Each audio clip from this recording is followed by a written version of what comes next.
Friends welcome to killer channel. Friends ఎవరైనా మా ఛానల్ని సబ్స్క్రైబ్ చేసుకోకపోతే సబ్స్క్రైబ్ చేసుకోండి. ఎవరైనా మీ డాగ్స్ కానీ మీ పెట్స్ కానీ అమ్మాలనుకుంటే మా ఛానల్ వాట్సాప్ నెంబర్కి మెసేజ్ పెట్టండి.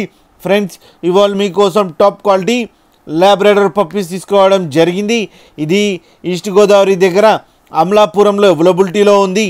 అండ్ దీని ఓనర్ ఏం చెప్పారంటే వీటి ఏజ్ ఏమో 50 days అని చెప్పడం జరిగింది. And male and female pups అవైలబుల్లో ఉన్నాయని చెప్పారు. అండ్ మేల్ పప్పీకేమో 15K అండ్ ఫీమేల్ పప్పీకేమో 13K డిమాండ్ చేస్తున్నారు. అండ్ రేట్లో స్లైట్గా నెగోషియబుల్ ఉందని చెప్పడం జరిగింది. అండ్ ట్రాన్స్పోర్టేషన్ ఫెసిలిటీ అయితే ప్రొవైడ్ చేస్తామని కూడా చెప్పడం జరిగింది. ఒక 15 kilometers దాకా అయితే. ఫ్రెండ్స్ మీరు చూడొచ్చు పప్పీస్ ఎంత యాక్టివ్గా, ఎంత హెల్తీగా, ఎంత క్యూట్గా ఉన్నాయో కింద వీడియోలో. అండ్ మీకు ఎవరికైనా నచ్చితే టైటిల్లో కాంటాక్ట్ నెంబర్ ఇస్తాను, కాంటాక్ట్ అవ్వండి, మాట్లాడండి, తీసుకోండి ఫ్రెండ్స్. అలాగే ఒక్కసారి డీల్ సెట్ అయిన తర్వాత అన్ని డీటెయిల్స్ బాగా చెక్ చేసిన తర్వాతనే మనీ పంపాలని కోరుకుంటున్నాం ఫ్రెండ్స్. అలాగే మా ఛానల్ని సబ్స్క్రైబ్ చేయడం మాత్రం మర్చిపోకండి ఫ్రెండ్స్.